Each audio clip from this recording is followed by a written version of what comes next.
हेतु बाबा देव अधिदेव महादेव की कृपा से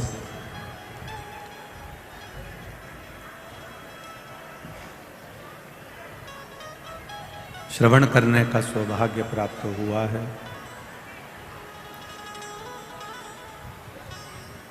भगवान शिव की कृपा, उदारता, दया जो आप और हम मां अहिल्या की पावन धरा पर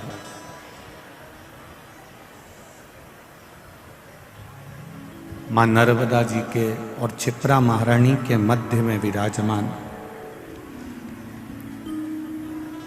इंदौर नगर में बैठकर भगवान शिव की अविरल भक्ति और मुक्ति की कथा श्रवण कर रहे हैं। स्वर्गीय श्रीमती कृष्णा जी शुक्ला, स्वर्गीय श्री विष्णु प्रसाद जी शुक्ला जी की स्मृति में विधायक संजय जी शुक्ला मित्र मंडली क्षेत्र क्रमांक 1 द्वारा ये शिव महापुराण कथा का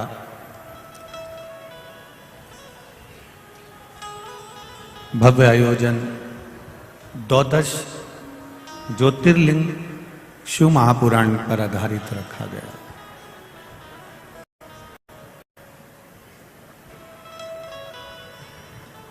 बहुत ज्यादा संख्या में आप लोग आए हैं। रोडों पर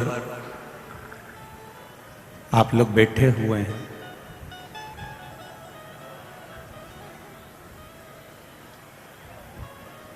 एक निवेदन आप सभी से है, जो जहां पर है वो वहीं पर रहकर कथा का लाभ ले। प्रशासन भी अपना है, संजय शुक्ला मित्र मंडली भी अपनी है। हर तरह से चाहे प्रशासन हो, चाहे संजय शुक्ला जी की जो मित्र मंडली हो, वो सब बहुत अच्छी तरह से कार्य को संभाल रहे हैं। आप लोग जहां मौका मिल जाए और जहां जगह मिल जाए वहां बैठकर कथा का लाभ लो।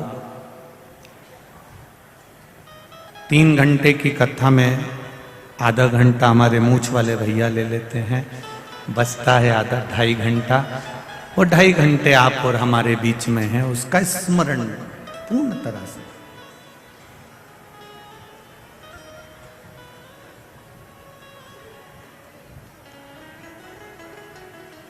भक्ति और मुक्ति।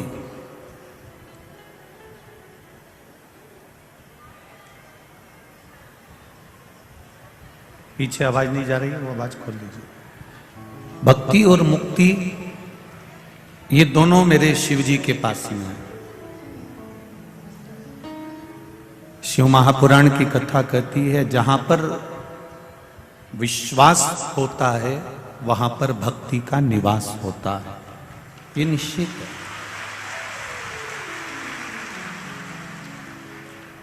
और रामचरितमानस में तुलसीदास जी ने, मेरे तुलसी बाबा ने, गोस्वामी जी ने शंकर विश्वास रूपिणो ये शब्द लिखा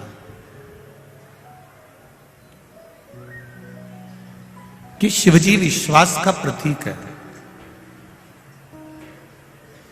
भगवान शंकर विश्वास का मूल है। और जब तक विश्वास नहीं होगा तब तक भक्ति को पाना बड़ा कठिन है।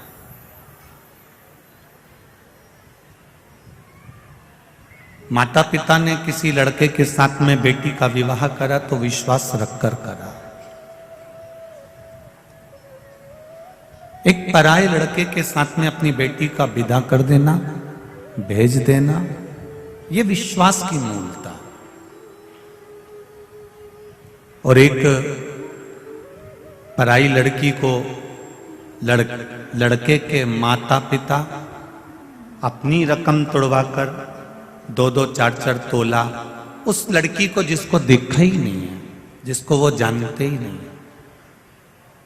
लड़के के माता पिता कभी एक अंगूठी किसी को नहीं दे भूल से भी, और जिस लड़की को वो जानते नहीं पहचानते नहीं, विश्वास रखा कि मैंने ये संबंध पक्का करा है तो मेरे लड़के के लिए ये लड़की देखी है और विवाह पक्का करा, तो उसने तुरंत एक अंगूठी भी दे दी, ने पायल भी दे दी, ने सामान भी दे दिया, ने कपड़े भी दे दिए। जरा विचार करो कि विश्वास कितना पक्का हो।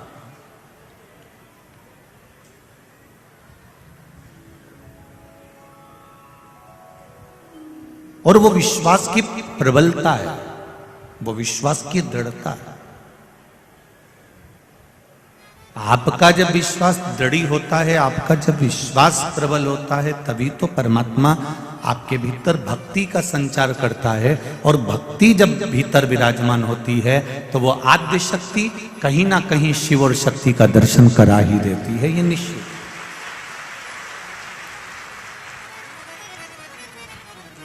महाराज, हम अगर सूरज ढलता है ना, जब 7 साढ़े 7 बजती है, अंधेरा होने लगता है, सूरज ढलने लगता है, तो मेरी जीजियां और मेरे भाई एक बात बताना कि जैसे जैसे सूरज ढलता जाता है वैसे वैसे आप लाइट चालू करते जाते हो। बोलो सही है कि गलत है? सूरज ढलता गया, तुम लाइट चालू करते गए, मतलब अंधेरा नहीं रहने दिया तुमने, ऑफिस में भी, दुकान में भी, घर में भी। सूरज ढलता गया और तुम लाइट चालू करते गए। उसी तरह शिव पुराण की कथा भी कह रही है, जब धीरे धीरे सूरज ढलता गया तो तुमने लाइट चालू करी है। उसी तरह जब जीवन भी धीरे धीरे ढलता जाए तो थोड़ा भजन चालू करते जाना, तो जिंदगी की सार्थकता हो जाए। सूरज ढला तो हमने लाइट चालू कर दी, जीवन ढले तो थोड़ा भजन चालू कर दो, थोड़ा स्मरण चालू कर दो, थोड़ी भक्ति चालू कर दो।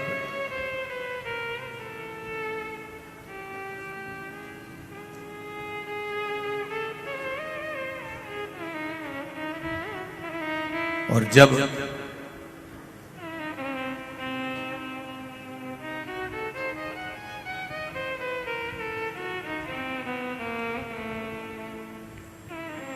भक्ति का बल बढ़ता है ना, तो सुख अपने आप बढ़ जाता है।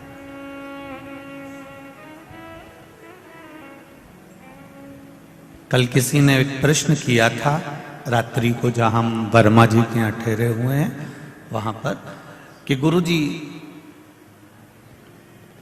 बड़े बड़े महात्मा जन आते हैं, गुरु जन आते हैं, बहुत बड़ी बड़ी बातों के अनुसार वो हमको समझाते हैं,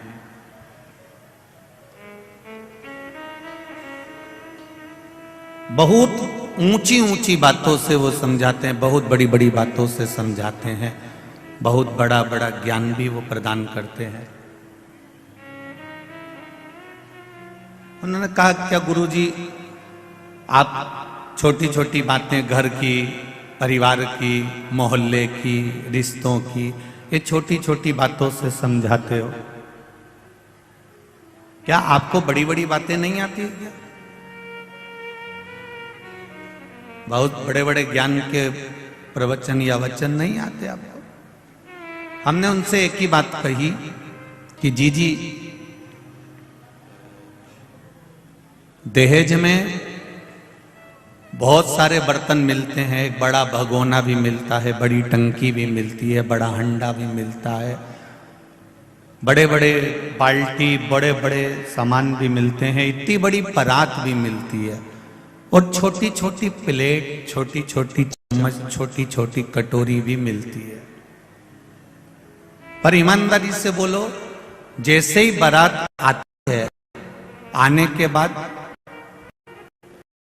बड़े बर्तन को तो उठाकर बांध कर, छोरा मां धर दे, बड़े बर्तन को उठाकर तो उधर रख दिया जाता है, और जैसे ही मामा जी ने कहा नहीं नाश्ता वास्ता लाओ, इतना सारा लोग बारात से आया है वापिस, तो प्लेट तो मिली नहीं। अब बारात में आई होगी ना छोटी सी प्लेट, छोटी सी प्लेट निकाल ली, छोटी सी चम्मच निकाल ली, छोटी सी कटोरी निकाल ली।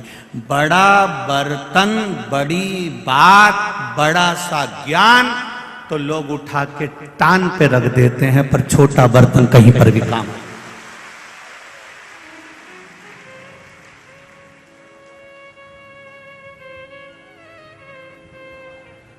बोलो तो सही है कि गलत है?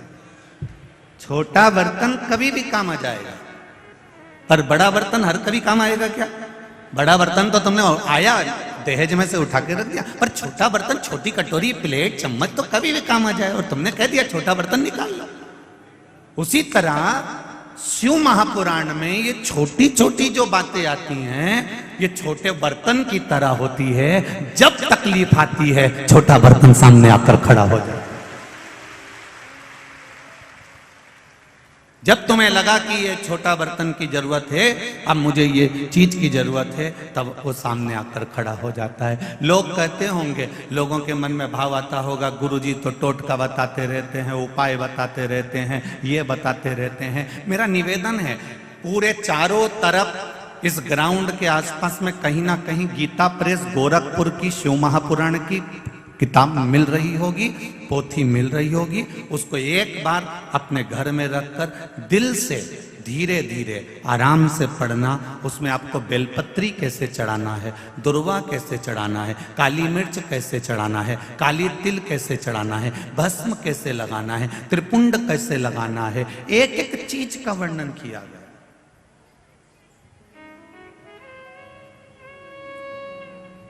कि छोटे छोटे बर्तन हैं जो हमारे प्रयोग में कभी भी आ सकते हैं। ये छोटी छोटी बातें हैं जो हमारे प्रयोग में कभी भी आ सकती हैं। आप उसका भजन, आप उसका गुणगान, आप उसका स्मरण करिए। और जब जिंदगी में छोटी सी छोटी बात अगर आपके जीवन में उतरने लगे, तो समझ लो कि मेरे भोलेनाथ जी ने आपका हाथ पकड़ लिया है। अब वो आपको तार देगा, ये निश्चित है। हम ये कभी नहीं कहते कि शिव पुराण सुनोगे तो लक्ष्मी आएगी, शिव पुराण सुनोगे तो ये आएगा, शिव पुराण सुनोगे तो वैभव आएगा या धन आएगा। हम इतना जरूर कहते हैं कि शिव पुराण का अगर एक शब्द भी आपकी जिंदगी में उतर गया और आप अपने कर्म में लग गए, अपनी मेहनत में लग गए और अपने कर्म के अनुसार आगे बढ़ने लगे, छोटे से छोटे काम को भी बड़ा मानकर करने लगे, छोटे से छोटी परेशानी को भी, छोटी सी परेशानी को भी इग्नोर करते हुए, एक साइड छोड़ते हुए, बड़ी परेशानी आई उसको छोटा मानते हुए भी जब हम बढ़ते चले गए, तो ये निश्चित है कि शिव तत्व हमको प्राप्त हो जाएगा। अपना कर्म करना पड़ेगा।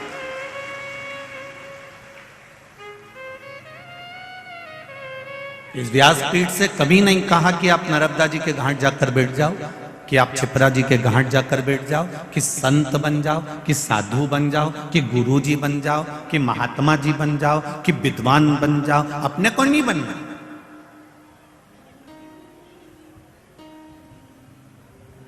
ना अपने को संत बनना है, ना साधु बनना है, ना गुरु जी बनना है, ना महात्मा बनना, ना साधु बनना, ना सन्यासी, ना तपस्वी, न किसी तीर्थ में जाकर जिंदगी भर के लिए बैठना। अपने को नहीं बैठना, अपना अपना घर में बैठो, जितना मन लगे अपने घर में लगाओ। क्योंकि वेद व्यास जी महाराज ने शिव महापुराण की कथा में लिखा है, सबसे बड़ा आश्रम होता है गृहस्थ आश्रम। शंकर भगवान अपने पुत्र गणेश जी के साथ रहते हैं, कार्तिकेय जी के साथ रहते हैं, धर्मपत्नी के साथ में रहते हैं, अपने पोता पोती नाती पंती के साथ में रहते हैं।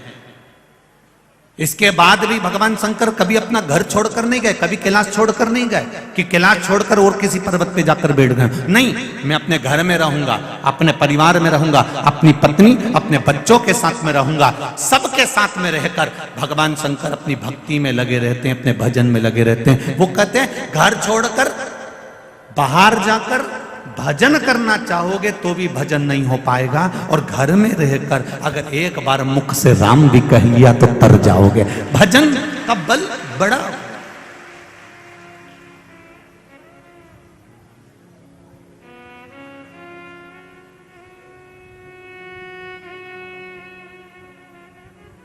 क्या मिल रहा है आपको जो आप इतनी चारों तरफ? इंदौर वासियों को तो एक बार आकर जरा इस नजारे का दर्शन करना चाहिए कि शिव भक्ति किसको कहते हैं, कि रोड पर कोई बिछात नहीं है तो भी भक्त चारों तरफ बैठे हुए।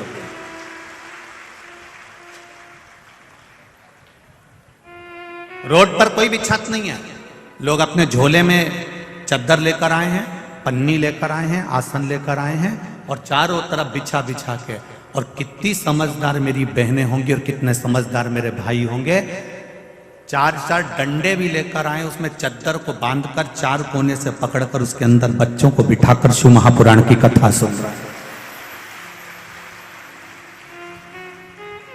ये धन और दौलत से एकत्रित करी हुई भीड़ नहीं है, ये संपदा से एकत्रित करी गई भीड़ नहीं है। ये मेरे शंकर के ओघड़ी भक्त हैं। अड़भंगा है मेरा शिव और उसके भक्त भी अड़भंगे हैं। वो अपनी मस्ती में रहकर शिव कथा का तत्व ग्रहण करते हैं और चले। मैं धन्यवाद दूंगा पुलिस प्रशासन को, जिन्होंने बाहर भी बहुत अच्छे तरह से धीरे धीरे संभालते संभालते बहुत अच्छे तरह से संभाल रहे। समिति तो लगी है, संजय शुक्ला मित्र मंडल तो लगी है, पर साथ में प्रशासन भी अपने रूप से संभाल रहा है। उसकी एक श्रेष्ठता है, उसकी एक आनंदता। और जितनी मित्र मंडली संभाल रही है संजय शुक्ला जी की, मित्र मंडली से भी ज्यादा मैं धन्यवाद दूंगा एक नंबर के रहने वाले इन सभी भक्तों को, जिन्होंने अपने रूप से इसको संभाल रखा।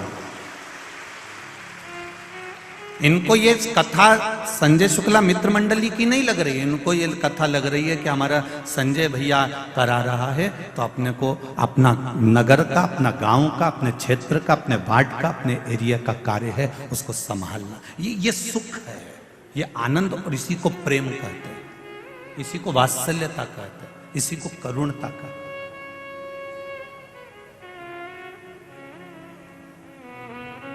ये आपका स्नेह, ये आपकी भक्ति।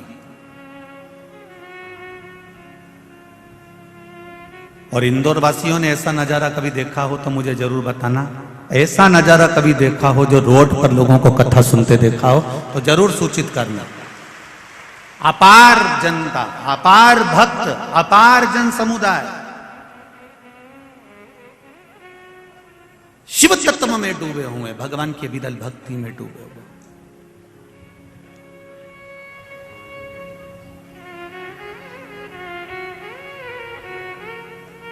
और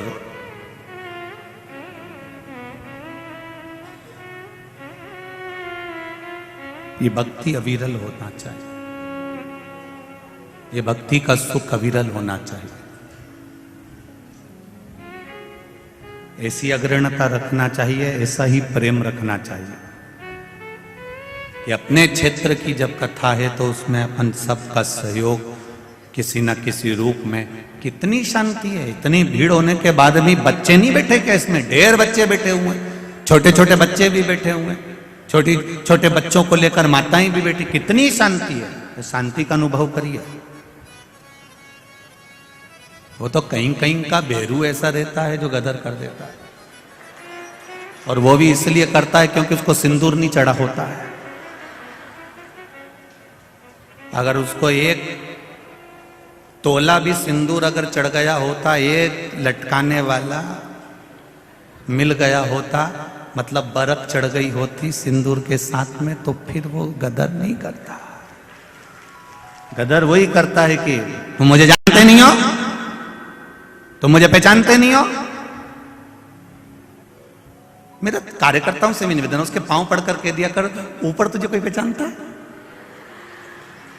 ऊपर अगर कोई पहचानता हो तो हम भी तेरे को पहचान लेंगे, कोई दिक्कत नहीं। यहां तो तेरी चल जाएगी, पर वहां तो मेरे डमरू वाले की ही चलेगी, उसके सिवाय किसकी चलने वाली है? कहां भक्ति का एक आनंद के साथ कथा का रस तत्व है। जैसे जैसे जैसे जैसे अंधेरा बढ़ते चले जाते जैसे जैसे अंधेरा बढ़ता चला जाता है, जैसे जैसे अंधेरा बढ़ रहा होता है, वैसे वैसे वैसे वैसे उस अंधेरे के साथ साथ साथ साथ लाइट चालू करते चले जाते हैं। चारों तरफ मैं आस्था वालों से कहूंगा, रोड पर जितनी पब्लिक बैठी है उसका भी दिखा रहा है, रोड पर जितनी पब्लिक बैठी है उसका भी दर्शन अवश्य करो, उसका भी चारों तरफ शिव तत्व को जाना, भगवान शंकर की उस अविरल भक्ति को पहचाना। और जब तक आप उस अविरल भक्ति को नहीं जानोगे तो जीवन का सुख नहीं मिल पाएगा।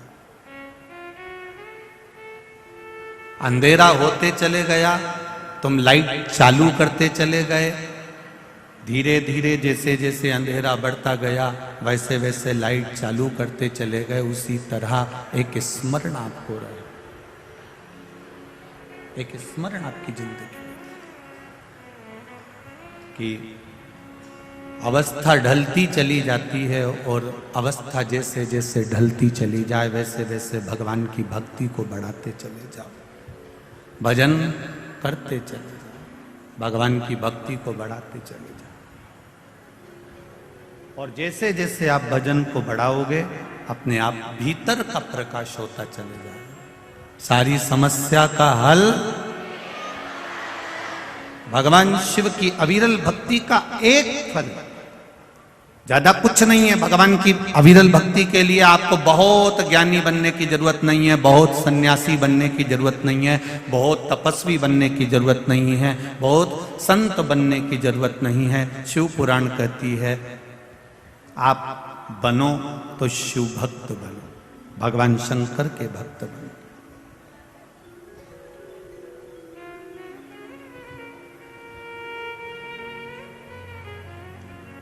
प्रत्येक शरीर में जब तक ये श्वास चलती है 21,600 श्वास मनुष्य के शरीर से प्रतिदिन निकलती है, प्रतिदिन।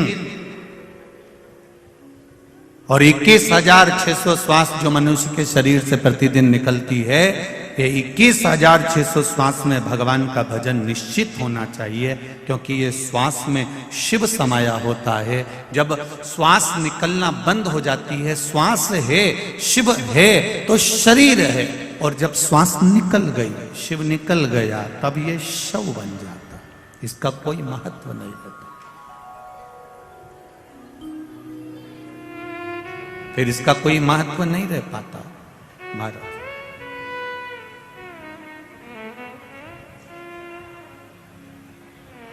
तेरी कृपा बिना न हिले एक भी अणु, लेते हैं श्वास तेरी कृपा से तरू तरू। बखान क्या करूं मैं चपटी भभूत में खजाना कुबेर का, हे गंगा ओमकार तू, बोले ओमकार तू, आयो शरण तिहारी शंभु तार तार तू। भगवान शिव की कथा कहती है, परिवार में जब समस्या आती है, प्रॉपर्टी की समस्या आती है, जमीन जायदाद की समस्या आती है, मकान की, घर की, कुटुंब की, परिवार में कोई भी समस्या खड़ी होती है, तो हम तहसील में जाते हैं, कलेक्ट्रेट में जाते हैं और जाकर पुराना रिकॉर्ड खुलवाते हैं।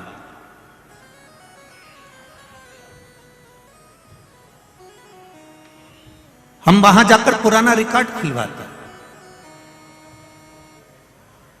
पुराना रिकॉर्ड खुलवाया और पुराना रिकॉर्ड खुलवा कर दिखवाया कि इसमें हमारी ज़मीन कितनी है, हमारी जायदाद कितनी है, हमारा मकान कितना है, हमारे ससुर के नाम कितना है, हमारे पति के नाम कितना है, मेरे बेटे के नाम कितना है।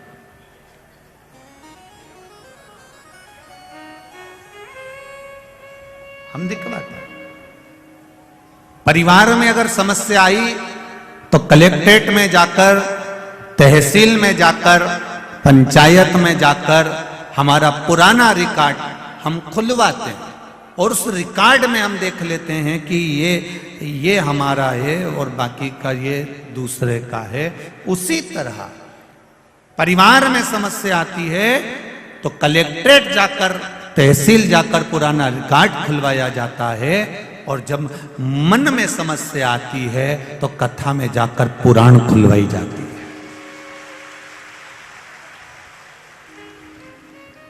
वो घर की समस्या को मिटा सकता है पुराना रिकॉर्ड, परिवार की समस्या को मिटा सकता है पुराना रिकॉर्ड, पर यह पुराण, चाहे वो श्रीमद् भागवत पुराण हो, चाहे वो विष्णु पुराण हो, चाहे नर्मदा पुराण हो, चाहे पुराण हो, चाहे नारद पुराण हो, चाहे ब्रह्मवेत्ता पुराण हो, चाहे अग्नि पुराण हो, चाहे ताप्ती पुराण हो, जितनी भी पुराण आप पढ़ेंगे, उन सारी पुराणों क्यों खोली जाती है? हमारा देखने के लिए कि हमारा पूर्व का जीवन क्या था और उस जीवन में हम कैसे जीते आए।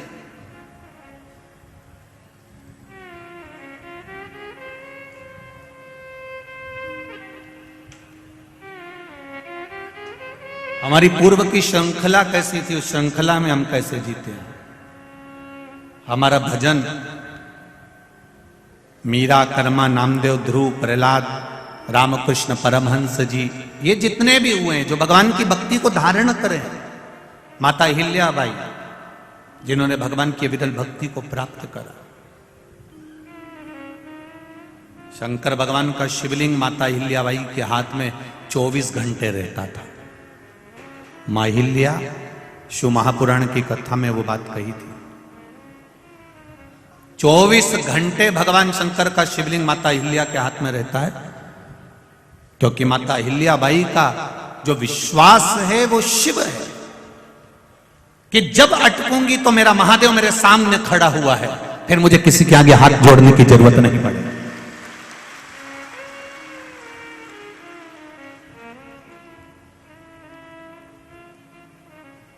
बाकी के जितनों की भी आप मूर्ति देख लो, पूरे संसार में जितनी भी मूर्तियां आपको जहां लगी मिले, उन मूर्तियों का दर्शन करना। सारी मूर्तियां कोई हाथ जोड़ती नजर आएगी, कोई आशीर्वाद देती नजर आएगी, कोई इशारा करते हुए नजर आएगा, कोई बाय करते हुए नजर आएगा, कोई टाटा करते हुए नजर आएगा। केवल भारत की भूमि पर एक मूर्ति ऐसी है माता अहिल्याबाई की, जिस मूर्ति में अहिल्याबाई जब भी नजर आएगी तो उसके हाथ में भगवान शंकर का शिवलिंग नजर आएगा। केवल पूरे विश्व में एक ही मूर्ति है ऐसी, माता अहिल्याबाई।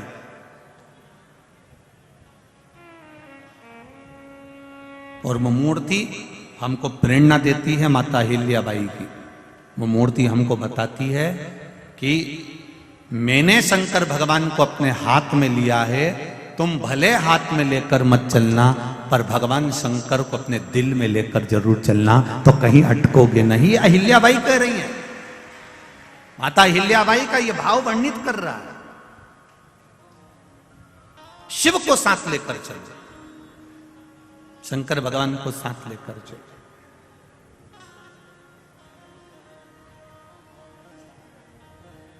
शंभु शरणे बड़ी मांगू घड़ी रे, दुख काटो दया करी दर्शन आपको, दया करी दर्शन। ये हमें प्रेरणा दे रही है, माता अहिल्याबाई हमको प्रेरणा दे रही है, रामकृष्ण परमहंस जी हमको प्रेरणा दे रहे हैं, संत नामदेव जी, संत तुकाराम जी, मीराबाई, मुक्ताबाई, ये सब हमको प्रेरणा दे रहे हैं।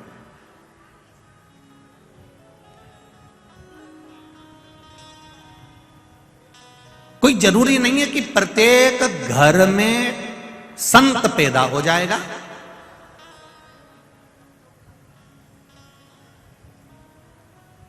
कोई पक्का नहीं है कि प्रत्येक घर में संत पैदा होगा, कोई पक्का नहीं है।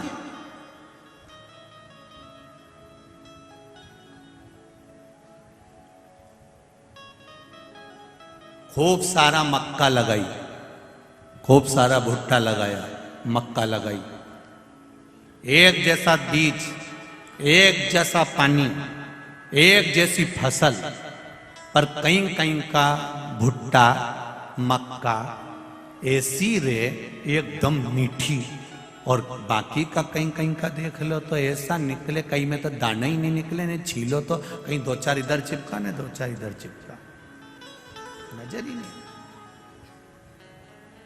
एकदम फीका, स्वाद ही नहीं है। और किसी किसी में इतना स्वाद, तो जरूरी थोड़ी ना कि सभी के घर में संत हो जाएंगे, सभी के घर में भगवंत हो जाएंगे। कोई जरूरी थोड़ी ना कि सबके घर में आम का पेड़ है और सबके घर में आम लग जाएंगे। फिर भी सबके घर में आम का पेड़ नहीं है, पर जितने भी यहां बैठे हैं और जितने टीवी के सामने बैठे हैं और मोबाइल पर सुन रहे हो, ईमानदारी से बोलना, तुम्हारे घर में भले आम का पेड़ नहीं होगा, तुम्हारे यहां भले आम नहीं लगेगा, पर क्या तुम आम नहीं खाते हो? खाते हो। कहां से लाते हो? बाजार से। सब्जी वाले के यहाँ जाओगे, मार्केट वाले के यहाँ जाओगे, फल वाले के यहाँ जाओगे और वहां से आम लेकर आओगे। आम सभी को खाना, आम सबको अच्छा लगता है, पर आम का पेड़ तुम्हारे घर में नहीं है, तुम्हारे खेत में नहीं है, तुम्हारे यहाँ इतना आम लगता भी नहीं है कि तुम सब आम खा जाओ। महाराज, आम भले तुम्हारे यहाँ नहीं लगे, आम भले तुम्हारे यहाँ पैदा नहीं हो, आम भले तुम्हारे यहाँ नहीं मिले, तो तुम बाजार से लाती हो और बाजार से लाकर उस आम को खाकर अपने उदर को तृप्त करती हो। उसी तरह हमारे घर में भले संत पैदा नहीं हो, पर हम किसी कथा में से जाकर थोड़ी सी ज्ञान की बात लाकर इस आत्मा को तो तृप्त कर सकते हैं। कथा में से हम थोड़ा सा तो ला सकते हैं ना। ठेले वाले से भी तो आम खरीदते हैं, फल वाले के पास में जाकर हम सब्जी भाजी तो खरीदते हैं। तो ये वो फल है जिसको हमने शिव महापुराण के भीतर बैठकर, भगवान शंकर की कथा में बैठकर, भगवान शंकर की अविरल भक्ति में बैठकर हमने कुछ प्राप्त करा। और संपूर्ण विश्व वालों ने, केवल देश में नहीं विदेश में भी लोग भगवान शंकर को जल चढ़ा रहे हैं। ये वो फल, भले उन्होंने, उनके घर में आम नहीं लगा, भले उनके घर में कोई संत पैदा नहीं हुआ, पर उन्होंने वो आम खरीद कर लेकर गए, अर्थात उसका स्वाद उनको लग गया। उसी तरह आपको जो शिव पुराण का स्वाद लगा है, वो स्वाद कोई साधारण नहीं है। एक लोटे जल से क्या फल मिल सकता है, वो स्वाद जिंदगी में लगा।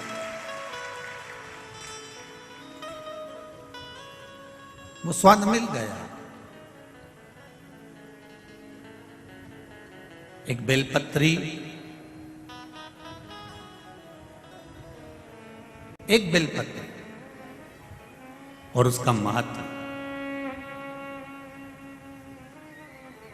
एक बेलपत्री के मध्य डंडी का महत्व, एक बेलपत्री की पीछे की डंडी का महत्व, एक बेलपत्री में डूंठ जो लगा रहता है उसका महत्व, एक बेलपत्री के मध्य पत्ती का महत्व, एक बेलपत्री का राइट और लेफ्ट का महत्व, ये सब हम नहीं जानते थे।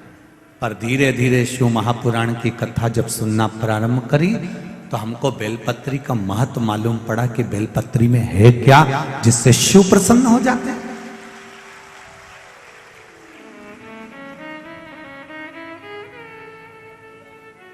एक बेलपत्री में ऐसा क्या था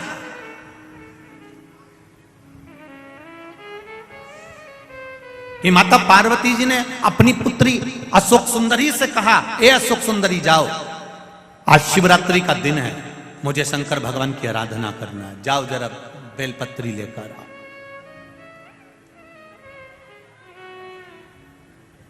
अशोक सुंदरी संपूर्ण जगह पर भ्रमण कर कर आ गई है, संपूर्ण जगह बेलपत्री नहीं मिली।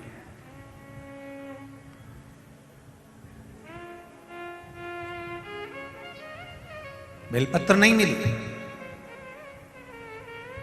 आखिरी में जिस वन में अशोक सुंदरी का जन्म हुआ था, नंदन वन में, तो वहां अशोक सुंदरी वहां पहुंची। अशोक सुंदरी को बेलपत्र प्राप्त नहीं। और जब अशोक सुंदरी को बेलपत्र प्राप्त नहीं हुई तो ढूंढती ढूंढती ढूंढती ढूंढती और आगे चली गई।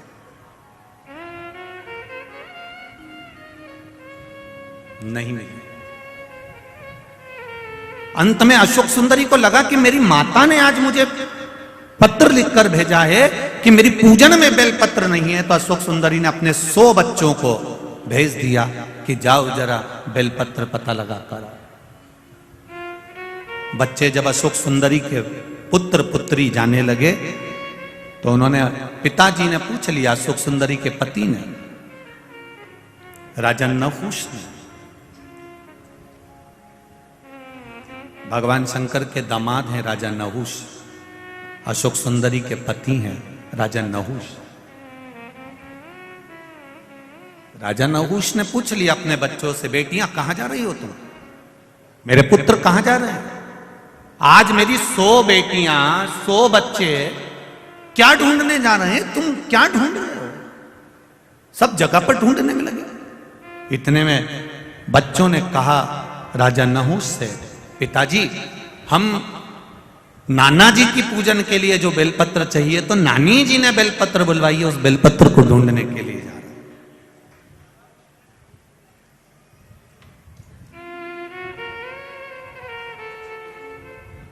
बेलपत्र ढूंढने जा रहे हो?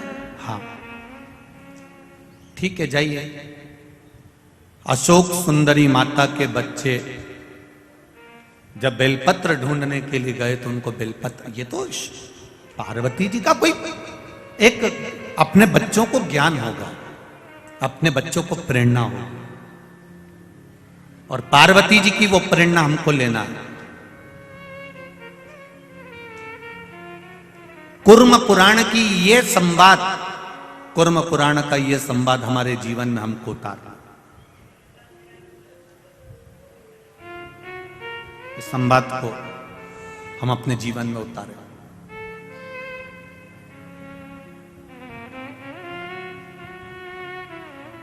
पद्म पुराण में और कुर्म पुराण में अशोक सुंदरी माता का बहुत विस्तार से वर्णन किया गया। कभी मौका लगे तो पद्म पुराण में अशोक सुंदरी का संवाद पूरा पढ़िएगा, और कुर्म पुराण को निकालिएगा तो उसमें भी इसको पढ़िएगा।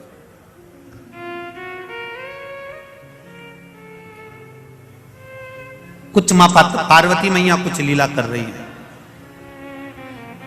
और ढूंढने में लगी हुई हैं नानी के लिए। हम शिवजी के पूजन के लिए, अपने नाना के पूजन के लिए हम बेलपत्र लेने के लिए जा रहे हैं। बेलपत्र कभी मौका लगे, कभी मौका लगे तो जरूर एक मन में प्रश्न रखना।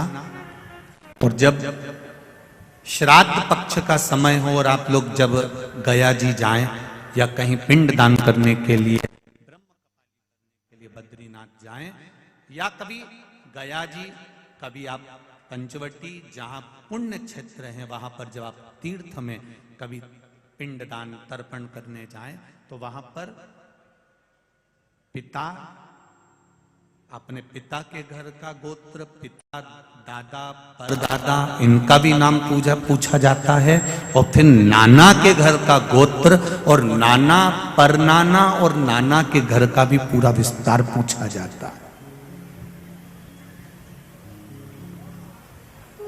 कभी आपने ब्राह्मण देवता से प्रश्न करना था आपको कि गुरुदेव, हम हमारे परिवार के व्यक्ति का पिंड करने आए हैं, तर्पण करने आए, और हमारे नाना जी के यहां का नाम काय को चाहिए तुमको? जब गोत्र इनका है, पिंडदान करने वाला ये है, तो फिर नाना के घर का क्यों चाहिए आपको? नाना के घर का क्या चाहिए आपको विस्तार? वो कुर्म पुराण और पद्म पुराण बताएगी। कि अशोक सुंदरी के बच्चे जब बेलपत्र ढूंढने के लिए जाते हैं, वो संवाद से इसको जोड़ा गया।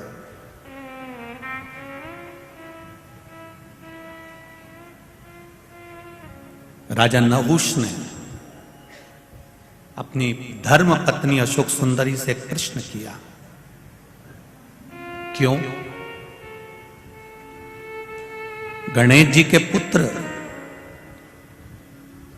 शुभ लाभ, लाभक्षेम जो भी, और उनके पुत्र अमोद प्रमोद, फिर उनके पुत्र, जब कार्तिकेय जी की 2 धर्म पत्नियां, फिर उनके वंशावली, जब इतना सब कुछ वहां पर है, तो फिर माता पार्वती जी ने अपने बच्चों को या अशोक सुंदरी तुझको क्यों भेजा है कि ये बेलपत्री लेकर आना है, ये बेलपत्री ढूंढ कर लाना है, तो तुझे क्यों बोला?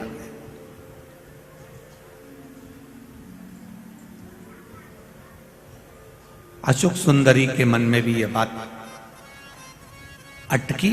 तब अशोक सुंदरी उसी समय पर कमल के पुष्प के ऊपर बैठकर ब्रह्मदेव के पास चली गई, और ब्रह्मदेव के पास जाकर अशोक सुंदरी ने अपना प्रश्न सम्मुख में रखा कि आखिर माता पार्वती जी ने बेलपत्र मुझसे क्यों बुलवाई है, कारण क्या है बेलपत्र का? मेरे बच्चे ढूंढ रहे हैं, मेरे बच्चे लेकर आ रहे हैं, उस बेलपत्र की महत्वता क्या है? ब्रह्मा जी कहते हैं, ब्रह्मदेव ने कहा,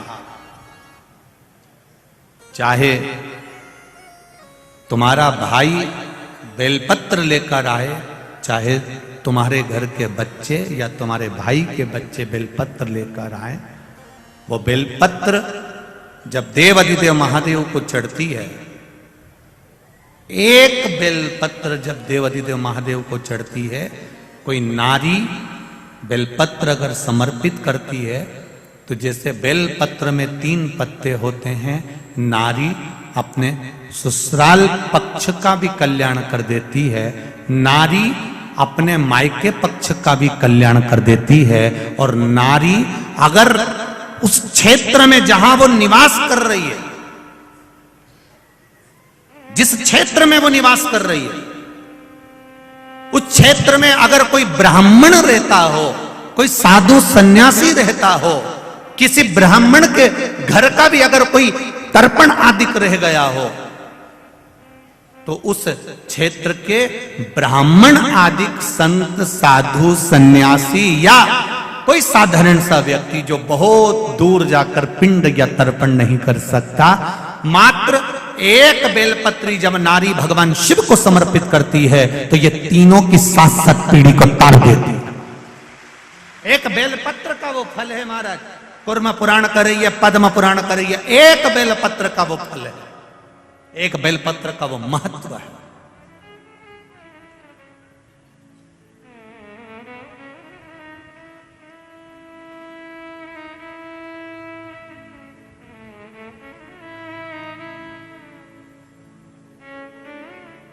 उस बेलपत्र की महत्वता को समझो, इसको व्यर्थ मत जाने दो। आप शिव मंदिर में जाते हो, शंकर जी के मंदिर में रोड पर आप, कई माताएं यहां पर भी आती हैं, बेलपत्री मांगती हैं, कोई बेलपत्री आपके पांव के सामने पड़ी होती है, पर आपको झुककर उठाने में शर्म आ जाती है। किसी ने गिरा दी हो कि हम काय को उठाएं? तुम्हें शर्म आ जाती है। एक बेलपत्री, मंदिर में घूम रहे हो, मंदिर में दर्शन कर रहे हो, और बेलपत्री सामने पड़ी और तुम्हें उठाने में शर्म आ रही है।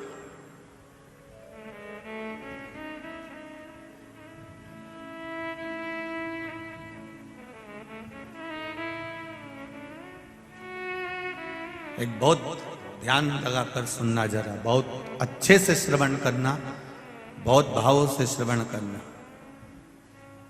किसी पवित्र नदी में स्नान करने गए, नर्मदा जी नहाने गए, गंगा जी नहाने गए और क्षिप्रा जी नहाने गए, तुम्हें कौन से महाराज ने बताया कि वहां अपने कपड़े चप्पल घाट पे छोड़ के आ जाओ?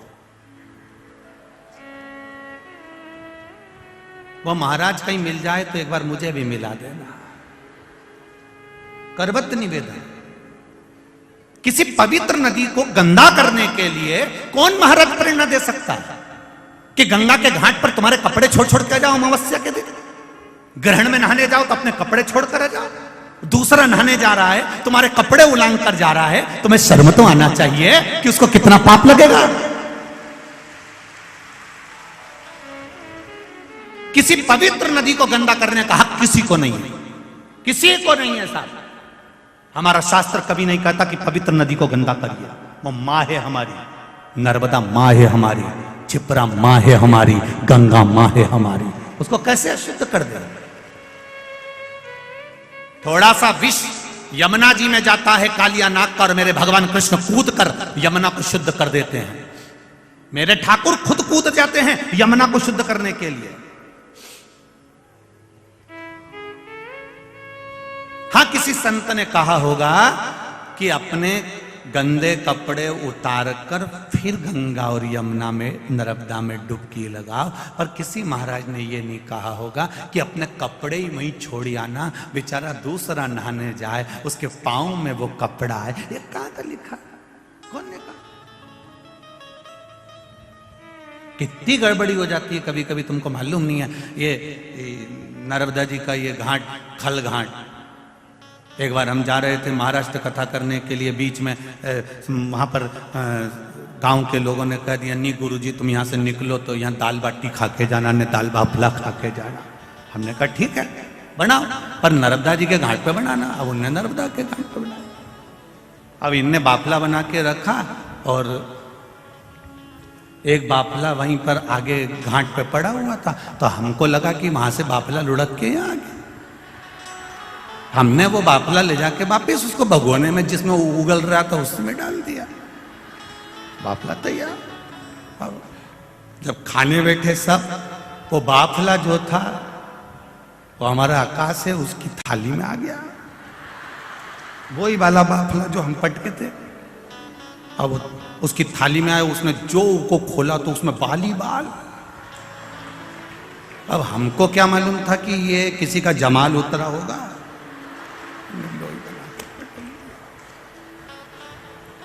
अब वो तो घबरा गया कि गुरुजी किसी ने कुछ कर, हम भी नहीं बोले, हम कहते बाप भाई।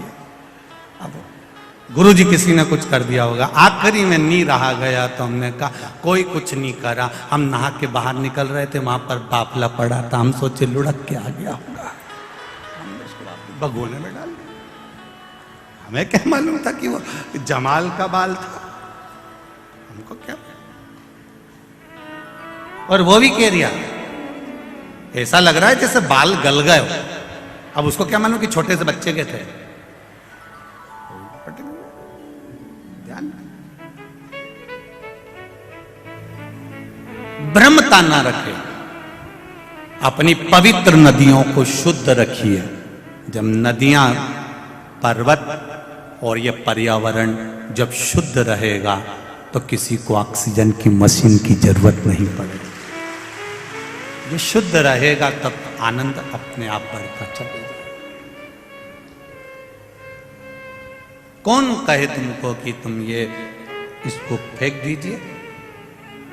नारी जब एक बेलपत्र चढ़ाती है शिव जी को तो वो ना जाने कितनी पीढ़ियों को तार देती है।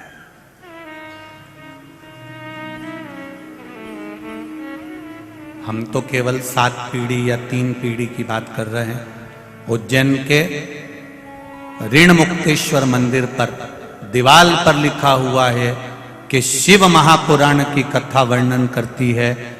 शिव महापुराण की कथा श्रवण करने वाला, शंकर भगवान को भजने वाला, शिव को एक बेलपत्र चढ़ाने वाला, उज्जैन के ऋण मुक्तेश्वर मंदिर की दीवार पर लिखा हुआ है कि शंकर की कथा अगर कोई सुन लेता है तो उसकी 7 पीढ़ी नहीं 71 पीढ़ी पर जाती है। यह उज्जैन कह रहा है।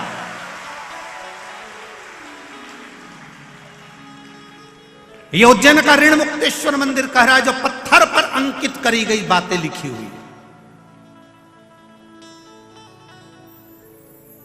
कितना दिया उसने। आप केवल राजा नहुष ने अपनी धर्मपत्नी से कहा तो अशोक सुंदरी ने ब्रह्मा जी से पूछा कि ये बेलपत्री मेरी माता ने बुलाई, उसका फल तुम अगर लाकर दे भी दिए हो, बेलपत्री जितने हाथ से स्पर्श होकर जाती है, जितने के हाथ उसमें लगे होते हैं उसकी पीढ़ी दर पीढ़ी तरती चली जाती है। यह बेलपत्री का नियम है।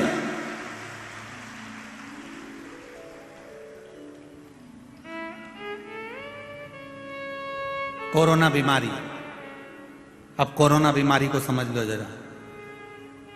कितना किया प्रशासन ने, हाथ धो, बोला था कि नहीं बोला था? अरे बोलो तो। उन्होंने हाथ धोने का बोला था, तुम जरा से हाथ के चक्कर में छोरा छोरी को धो देती थी। बार बार कहा उन्होंने, हाथ धो हाथ धो हाथ धो। क्यों? क्योंकि ये वायरस है, एक से दूसरे को पहुंचेगा, दूसरे का तीसरे को पहुंचेगा, तीसरे से चौथे को पहुंचेगा। बोलो पहुंचा कि नहीं पहुंचा?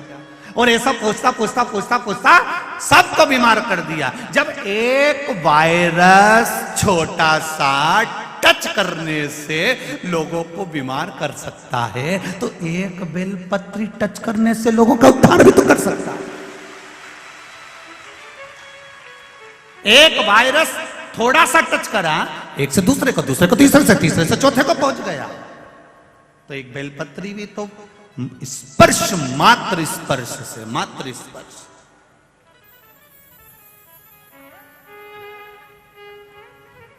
कितना सुंदर लिखा है गर्ग संहिता और नर्मदा पुराण, लिंग पुराण में भी आप पढ़ सकते हो। जिस पात्र में जल भरा जाता है, जिसने मोटर चालू भी करी और पाइप से भी पानी भर दिया, या हापसी से, हेडपंप से पानी लाकर भर दिया, जिसने भरा, चढ़ाने वाला आया, लोटा भरा और चढ़ा दिया। जिसने भरा, जिसने लोटा भर के चढ़ाया, उसका 80% पुण्य तो जिसने मोटर से पानी भरा था वो के खाते में चले गया, जिसने भरा। वो तो कहीं कहीं की बहू इतनी समझदार होती है, सास चाय बना के रखी मेहमान के लिए, जेठानी ने चाय बनाई या देवरानी ने चाय बनाई, और किसी किसी में इतनी चतुरता होती है ना, तुरंत उतर की आई, सिर पे पल्लू मल्लू लेके, मौसी जी आई, मौसी जी आई, हमारी मासी आई, और मासी मासी करके अंदर गई रसोई घर में, और उन्हें चाय छान छुना के ट्रे में लेके आई गई। इतने मासी जी के बहू कितनी समझदार, 2 मिनट में चाय ले आई। अब मासी जी के कौन बताए, ये भेरू की लुगाई कोई साधारण है? मासी जी के कौन समझा कि कोई साधारण है? बनाई बिचारी देवरानी ने, बनाई बिचारी जेठानी ने, बनाई बिचारी सास ने, ये तो केवल लगा के लिए। ऐसे कहीं कहीं के रहते हैं, बहुत समझदार।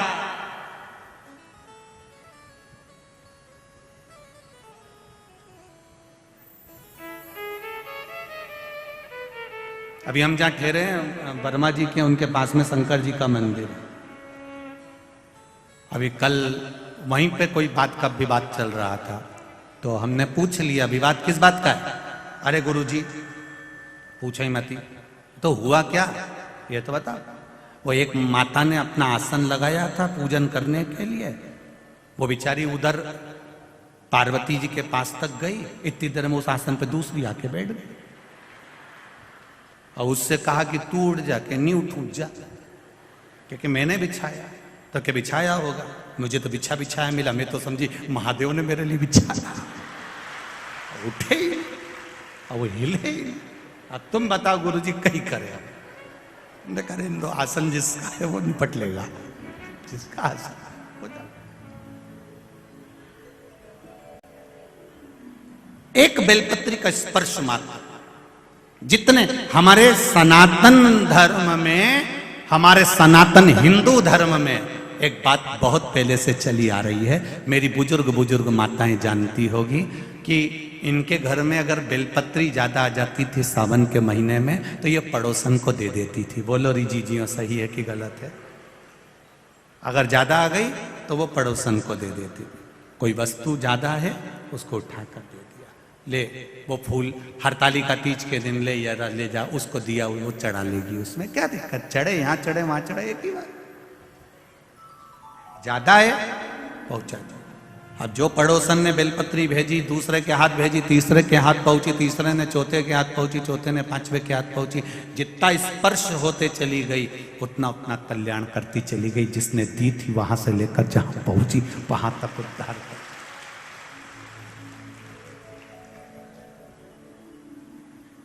अशोक सुंदरी नीचे आई, अपने पति राजा नहुष को अपनी दिल की बात बताई कि मैंने ब्रह्मदेव से ऐसा ऐसा सुना है और ब्रह्मा जी ने जो कहा मैंने विश्वास मानकर किया।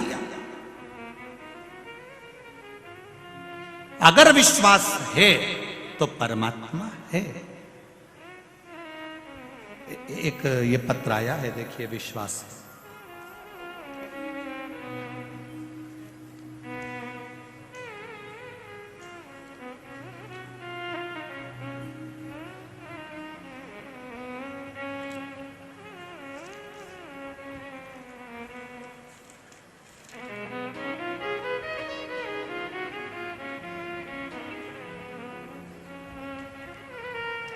विशाल बराके गुजरात सूरत से आए हैं कथा सुनने के लिए। विशाल बराके गुजरात सूरत से आए हैं, कहीं बैठे हो तो हाथ हिलाइएगा। सूरत गुजरात से हैं, कहीं बैठे हो तो हाथ हिलाइएगा। विशाल बराके। मैं विशाल बराके सूरत गुजरात से, उम्र है 24 साल, मोबाइल नंबर ये है। क्या बखान करूं मैं शिव जी का एक लोटे जल का। कोरोना महामारी में मेरा काम छूट गया था। 2 साल मैं घर पर ही था, बहुत जगह काम करने गया पर कहीं कहीं नौकरी नहीं लगी, हार गया, इतना परेशान हो गया। तब किसी कारणवश मैं इंदौर आया था बहन के यहाँ, और बहन बोली भैया परेशान मत हो, इंदौर में कथा चल रही है, तू भी चल। गुरुजी, मैंने 28 जुलाई 2022 की जो कथा थी, मैंने पहली बार कथा पंडाल में बैठकर सुनी। एक लोटा जल का महत्व समझा और बाबा से विनती करी, बाबा आप कथा सुनने के लिए बिठाए हैं तो मेरी नौकरी भी 2 साल से नहीं है, वापिस लगवा दीजिए। गुरुजी 3 महीने भी बाबा ने पूरे नहीं होने दिए और बाबा ने उसी कंपनी में मुझे वापस जॉब दिला दी। मैं बाबा को धन्यवाद देता हूं। उसी कंपनी, ये शिव है, औघड़ी है। श्री शिवाय नमस्ते। ये विश्वास है आपका, भरोसा, दृढ़ता और आपका विश्वास।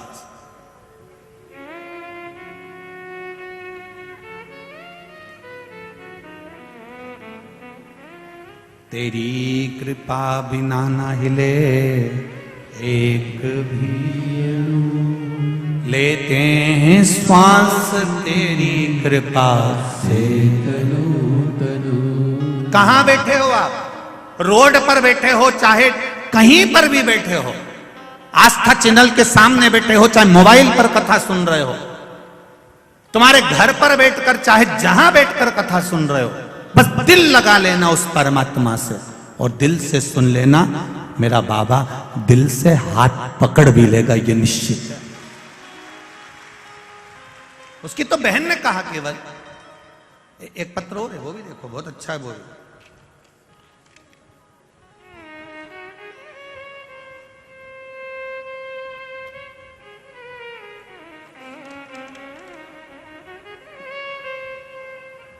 मेरा नाम सरला नामदेव है, मेरी बहू का नाम वर्षा है। मैं अशोक नगर इंदौर में रहती हूँ। कहीं बैठी हूँ तो हाथ हिलाइएगा। आप ही हैं, दोनों हाथ हिला दो एक बार। श्री शिवाय नमस्तुभ्यम, दोनों हाथ ऐसे हिला दीजिए। श्री शिवाय नमस्तुभ्यम। इंदौर में रहती हूँ। रुद्राक्ष के जल और 1 लोटा जल का क्या महत्व है, इसका वर्णन मैं नहीं कर सकती गुरुजी। मेरी बहू प्रेग्नेंट थी, डॉक्टर ने सोनोग्राफी का कहा, मैंने सोनोग्राफी करवाई। यह बात 16/5/2022 की है। डॉक्टर ने कहा बच्चे का होठ नहीं है। जैसे ही मैंने सुना वैसे ही मैंने भोलेनाथ से विनती करी, पशुपतिनाथ का व्रत प्रारंभ करा। गुरुजी, मेरे 3 व्रत पूरे हुए और व्रत में ही किसी कारण से 2 व्रत नहीं कर पाई। पता नहीं बाबा को क्या मंजूर था। फिर मैं 19/8/2022 को मेरी बहू के पेट में दर्द होने लगा। मैं उसे हॉस्पिटल लेकर गई। मैं भगवान शिव का जाप करती हुई गई, बहू को रुद्राक्ष का पानी पिलाती रही। हॉस्पिटल पहुंचते ही उसकी सोनोग्राफी हुई। डॉक्टर ने बोल दिया कि बच्चे का होठ नहीं है और अब इसमें धड़कन भी नहीं है, इसकी श्वास भी नहीं चल रही है, धड़कन भी नहीं चल रही है और इसका होठ भी नहीं है। पर मुझे बाबा पर भरोसा था गुरुजी, मैंने रुद्राक्ष का जल दिया था, बाबा मेरे बच्चे की धड़कन नहीं ले सकते थे, ये मुझे विश्वास था। मैंने बाबा से कहा बाबा मेरी लाज जरूर रखना, आपके भरोसे पर, शिव महापुराण के भरोसे पर मैंने शंकर जी को जल चढ़ाकर पिलाया है। डॉक्टर मेरी बहू को ऑपरेशन का बोलकर थिएटर में ले गए और कहा इसके बच्चे में धड़कन नहीं है, होठ नहीं है, ये बच्चा मरा हुआ होगा। बाबा ने उसको ऑपरेशन कक्ष में लेकर गए। 9:15 रात को मेरी यहां पर बहू को बेटा हुआ और बाबा की कृपा से उसकी धड़कन भी थी और होठ भी थी। ये शिव है।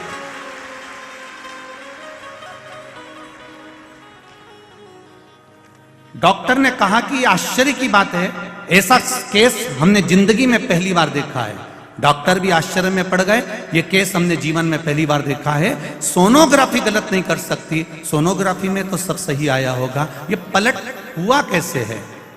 तब मेरे मुख से निकल गया ये सब मेरे भोले बाबा डमरू वाले का कमाल, ये शिव है। ओ घड़ी बैठिए बहन, श्री शिवाय नमस्ते बहन, बैठिए। उसकी कृपा बिना कुछ नहीं हो सकता।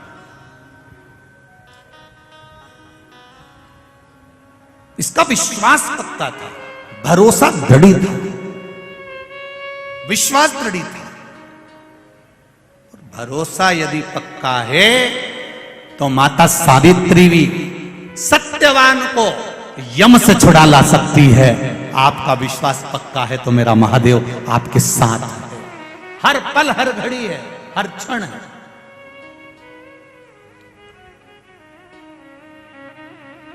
हर पल है।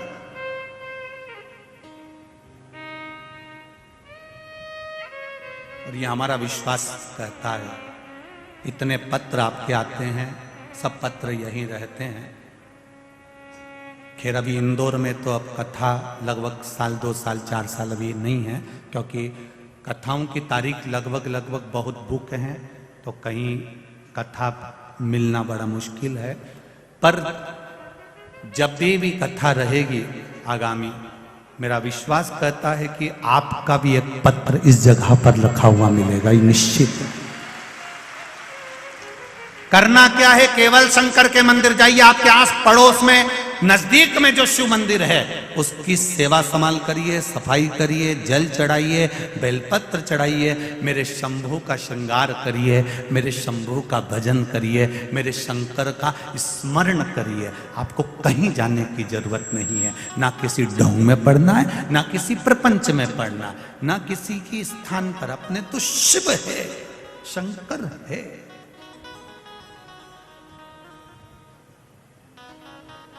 मैंने तेरे ही भरोसे, ओ बाबा तेरे ही भरोसे, हवा बिच उड़ती जावांगी, बाबा डोर हत्तो छड़ी ना मैं कटी जावांगी, भोले मैं तेरी पतंग, शंभो मैं तेरी पतंग, हवा बिच उड़ती जावांगी, बाबा डोर हत्तो छड़ी ना मैं कटी जावांगी। आप लगो भगवान के भजन। आप जैसे जैसे आगे बढ़ते जाओगे, आप जैसे जैसे शिव भक्ति की ओर बढ़ते जाओगे, आप जैसे जैसे भजन की ओर बढ़ते चले जाओगे, वैसे वैसे लोग आपको नीचे की ओर दबाने का प्रयास भी करेंगे। क्यों मंदिर जाती है, किसने कहा तुझे मंदिर जाने के लिए? लोग ठिठोली करेंगे, लोग हंसेंगे, लोग ताना मारेंगे, लोग अपशब्द कहेंगे, पर सब कुछ सुनती हुई जो शिव मंदिर तक चली जाएगी तो समझ लेना कि सब बारे में।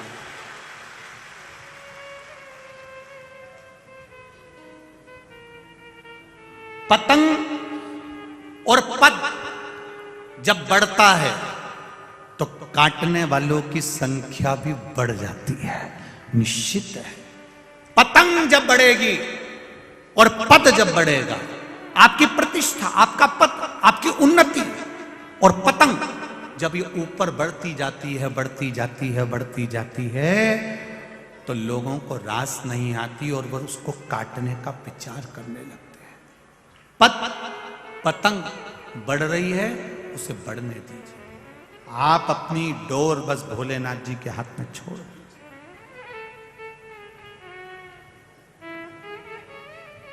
बाबा के हाथ में छोड़ दीजिए।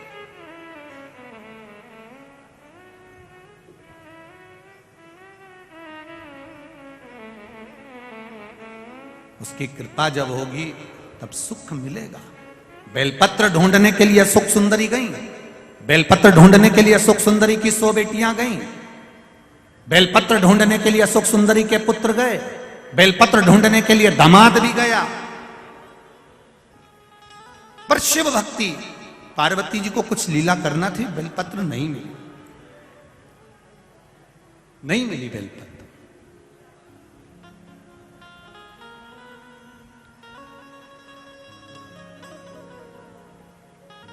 वापिस आ जा। पार्वती जी ने पूछा, शिवरात्रि है, तुम्हें बेलपत्र नहीं मिली कहीं? नहीं, बेलपत्र नहीं। तब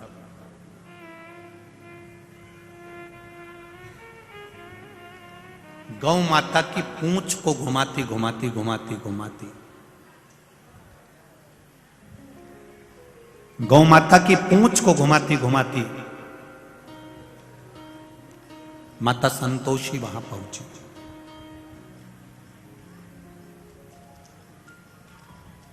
जब गौ माता की पूंछ घुमाती घुमाती माता संतोषी वहां पहुंचती है,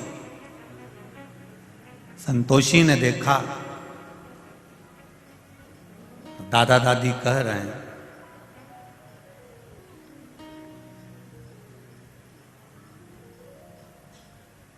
ये दादा दादी, दादी जी कह रही हैं, पार्वती मैया कह रही हैं कि बेलपत्र नहीं लाई अशोक सुंदरी से। बुआ से जब ऐसी बात कही जा रही है तो संतोषी माता ने, संतोषी ने गाय की पूंछ को छोड़ा, हाथ का स्पर्श सुंदर भाव से करते हुए हाथ खासा करा और संतोषी मैया अंदर गई और शिव जी के पास में, दादाजी के पास में जटा में जो बेलपत्र लगी थी वो बेलपत्र उठाकर संतोषी लेकर आई, पार्वती जी के हाथ में दिया, दादी जी चढ़ा दीजिए। दादी जी ने बेलपत्र लेकर पूछा, संतोषी ये बेलपत्र तेरे पास कहां से आई? ये बेलपत्र तेरे पास आई कहां से? संतोषी ने कहा, दादाजी के मस्तक पर चढ़ी थी, ये बेलपत्र मैंने आपको ला कर दी है। चढ़ी हुई बेलपत्र तू मुझे ला कर दी? संतोषी ने कहा, दादी मां, एक बार मैंने दादाजी के मुख से सुना था, शिव पर चढ़ने के बाद कोई भी चीज निर्मल नहीं होती है, खराब नहीं होती है।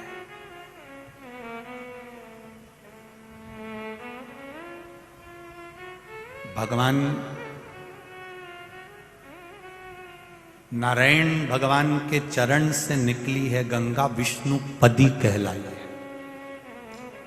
भगवान विष्णु के चरण से निकली हुई गंगा विष्णु पदी कहलाई है। शंकर जी के ऊपर चढ़ गई तो गंगा भी कहती है मेरा कल्याण हो गया, अब मैं कल्याण करने वाली हो गई। विष्णुपदी कहलाई। शहद मक्खी का झूठा है,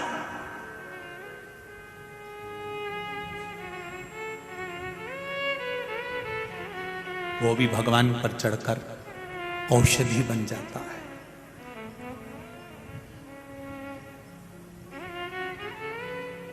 वो भी औषधि बन गई। मेरे शंकर भगवान पर जो चढ़ा वो शुद्ध और आनंदित हो गया। अभी ये कथा जब पूरी हो जाएगी, ये कथा पूर्ण होने के बाद में ये कथा 30 तारीख को पूरी हो जाएगी। 3 तारीख को बड़ौदा गुजरात में, 3 तारीख को बड़ौदा गुजरात में, 3 तारीख से 9 तारीख तक गुजरात वासियों के लिए बहुत सौभाग्य का विषय है कि बड़ौदा में, वैसे तो गुजरात में 2 कथा मिली है गुजरात वालों को, पर उसमें 3 दिसंबर से 9 दिसंबर तक बड़ौदा के लेप्रेसी ग्राउंड में सरदार लस्टेंट 4 रास्ता आजबा रोड बड़ौदा गुजरात में, बड़ौदा के अंदर यह कथा मिली है। 3 तारीख से 9 तारीख तक, 3 दिसंबर से 9 दिसंबर तक कथा का समय पहले दिन तो 1 बजे से 4 बजे रहेगा, पर बाकी के समय 2 बजे से 5 बजे रहेगा। तो उस कथा का मूल तत्व क्या है? जैसे यहां द्वादशक ज्योतिर्लिंग पर कथा चल रही है, वहां जो कथा होगी शंकर भगवान के प्रसाद पर कथा होगी कि शिव जी का प्रसाद 3 हिस्से क्यों होना। शंकर भगवान का जब पशुपति व्रत किया जाता है तो पति भी व्रत कर रहा है, पत्नी भी व्रत कर रही है, तो पत्नी जिस पात्र में प्रसाद बनाई है उस पात्र को प्रसाद बनाने के बाद धोया क्यों जाता है, और पति के लिए जब प्रसाद बनाएगी तो पात्र धोकर क्यों रखा जाता है? उस प्रसाद की महत्वता को जाने। शंकर भगवान को कौन सा प्रसाद लगता है? शिव जी का प्रसाद 7 स्थान ऐसे बताए गए हैं जहां पर शंकर भगवान के प्रसाद को नहीं रखा जाता है। 7 स्थान बताए गए। वो 7 स्थान कौन से हैं जहां शिव जी का प्रसाद नहीं रखा? 3 समय ऐसे हैं जिस समय पर भगवान शंकर के प्रसाद को अगर ग्रहण करा जाता है तो व्यक्ति रोग से मुक्त हो जाता है। 2 स्थान ऐसे बताए गए जहां पर शंकर भगवान पर चढ़ा हुआ रुद्राक्ष जब प्रसाद हो जाता है तो उसका जल का सुख कहां प्राप्त होता है। मैं संपूर्ण भारतवासियों से और देश विदेश में बैठे हुए संपूर्ण श्रोता भाई बहनों से और सभी नवयुवक बेटा बेटियों से कहना चाहूंगा, ये प्रसाद शिव प्रसाद, शिव महापुराण की कथा बड़ौदा से जो सुनने को मिलेगी उसको छोड़ना मत ही, जो जीवन का आनंद दे जाए उसको सुनो। और जो गुजरात की पावन धरा पर आकर कथा सुनना चाहते हैं वो बड़ौदा आकर श्रवण कर सकते हैं। बड़ौदा वासी, गुजरात वासी और आसपास के जितने महाराष्ट्र और राजस्थान वाले लगे, आओ कथा सुनो, तत्व श्रवण करो, उस कथा का अपने जीवन में उतारो।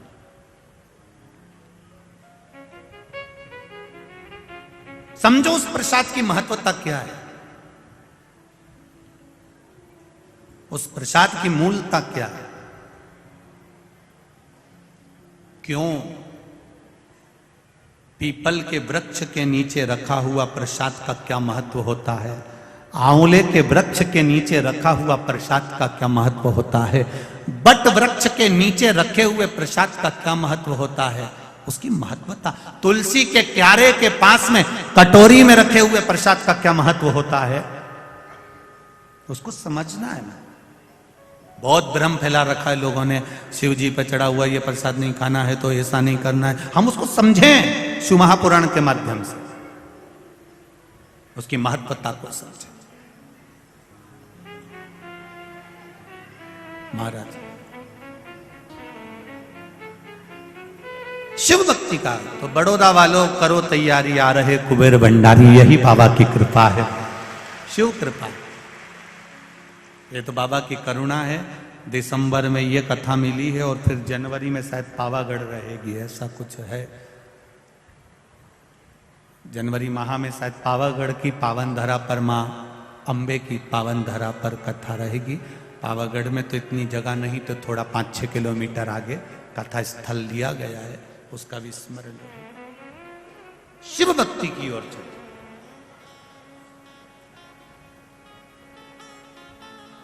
और 4 अप्रैल से 10 अप्रैल तक आप लोगों को मालूम ही है कहां पर है। वाह, सब तैयारी करके बैठे हो, मतलब अभी से पक्का हो गया है। तो उस समय पर उज्जैन में कथा रहेगी। 84 महादेव का आनंद और बाबा महाकाल की नगरी में विक्रमादित्य शिव महापुराण की कथा का रसतत्व ग्रहण करेंगे बड़े आनंद के साथ। शिव कथा का रसतत्व। हर हर महादेव, भगवान शिव की कथा कर रही है, भगवान शंकर का संवाद। माता संतोषी ने एक बेलपत्र शिव जी पे से उठाकर अपनी दादी जी को दे दी है। दादी जी के हाथ में बेलपत्र आई, वो बेलपत्र शंकर भगवान के शिवलिंग को चढ़ाई गई तो शंकर भगवान के नेत्र खुल गए। इतने समय से नेत्र बंद थे, इतने समय से बंद थे।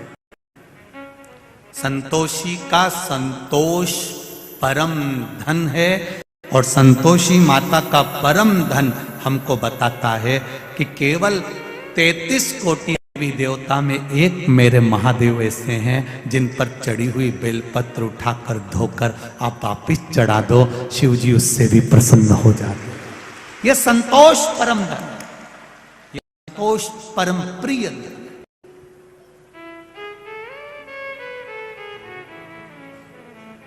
और संतोष परम प्रिय धन का आनंद भी यही है।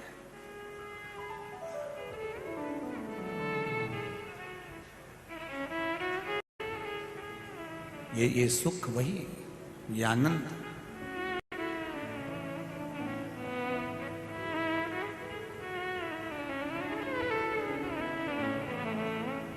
महाराज जब अशोक सुंदरी ने यह बात का प्रसंग लिया, अशोक सुंदरी के जीवन में ये सुख मिल गया और वो पहचान गई कि बेलपत्र समर्पण का क्या फल है।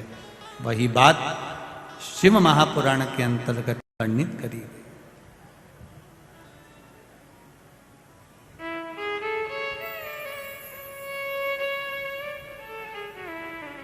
तेरे डमरू की धुन सुन के मैं काशी नगरी आई हूँ। तेरे डमरू की धुन सुन के मैं काशी नगरी आई हूँ। तेरे डमरू की धुन सुन के मैं काशी नगरी आई हूँ। तेरे डमरू की धुन सुन के मैं काशी नगरी आई हूँ। मैं काशी नगरी आई हूँ। मैं काशी नगरी आई हूँ। मैं काशी नगरी आई हूँ। मैं काशी नगरी आई हूँ। मैं काशी नगरी आई हूँ। मैं काशी नगरी आई हूँ। मैं काशी नगरी आई हूँ। मैं काशी नगरी आई हूँ। मेरे बोले ओ बम बोले मैं काशी नगरी आई हूँ। मेरे बोले ओ बम बोले मैं काशी नगरी आई हूँ। जितना पंडाल में है, जितने पंडाल के बाहर है, दोनों हाथों से आनंद के साथ, भाव के साथ आग लगे बस्ती में अपन रहो। जो हो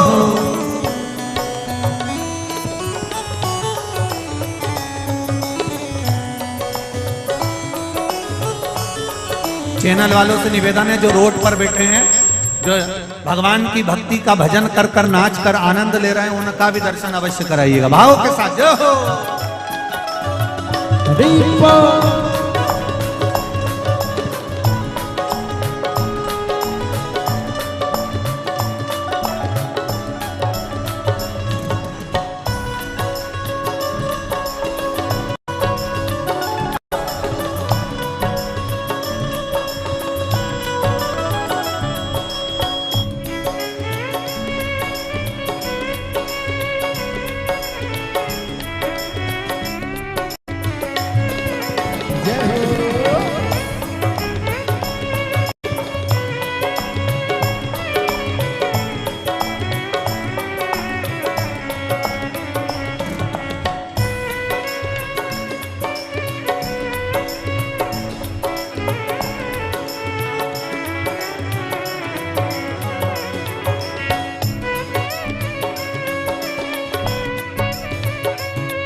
तेरी काशी में गंगा है। सुना है हमने ओ भोले, तेरी काशी में गंगा है।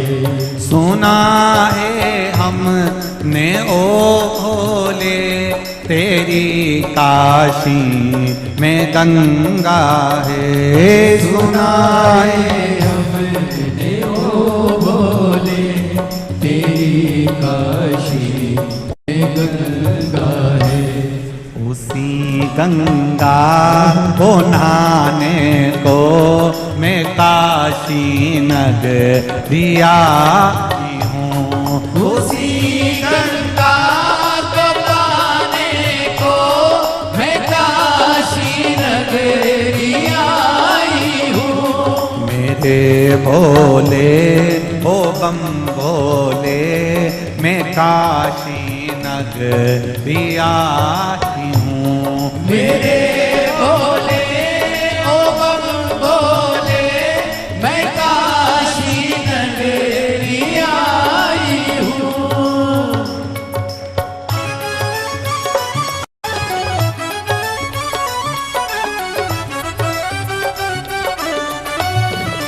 हरि बोल।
सुना है हमने ओ भोले, तेरी काशी में मुक्ति है। सुना है हमने ओ भोले, तेरी काशी में मुक्ति है। सुना है हमने ओ भोले, तेरी काशी में मुक्ति है। सुना है हमने ओ भोले, तेरी काशी में मुक्ति है। उसी मुक्ति को पाने को मैं काशी नगरी आई हूँ। उसी मुक्ति को पाने को मैं काशी नगरी आई हूँ। मेरे भोले ओ बम भोले, मैं काशी नगरी आई हूँ। मेरे भोले ओ बम भोले, मैं काशी नगरी आई हूँ।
हमने ओ भोले तेरी काशी में गौरा है। सुना है हमने ओ भोले तेरी काशी में गौरा है। सुना है हमने ओ भोले तेरी काशी में गौरा है। सुना है हमने ओ भोले तेरी काशी में गौरा है। उसी गौरा को पाने को मैं काशी नगरी आती हूँ। उसी गौरा को पाने को मैं काशी नगरी आई हूँ। उसी गौरा को पाने को मैं काशी नगरी आई हूँ। उसी गौरा को पाने को मैं काशी नगरी आई हूँ। मेरे भोले ओ बम भोले मैं काशी नगरी आई हूँ। मेरे भोले ओ बम भोले मैं काशी नगरी आई हूँ। मैं काशी नगरी आई हूँ। मैं काशी नगरी आई हूँ। मैं काशी नगरी आई हूँ। मैं काशी नगरी आई हूँ। मैं काशी नगरी आई हूँ। मैं काशी नगरी आई हूँ। आर महादेव अपने स्थान पर बैठकर भगवान शिव के मूल मंत्र का स्मरण करते हुए बाबा देव अधिदेव महादेव से निवेदन करें, विनती करें, बाबा से प्रार्थना करें। अपने जीवन की सार्थकता के लिए, शिव भक्ति को प्राप्त करने के लिए भगवान शंकर से निवेदन। श्री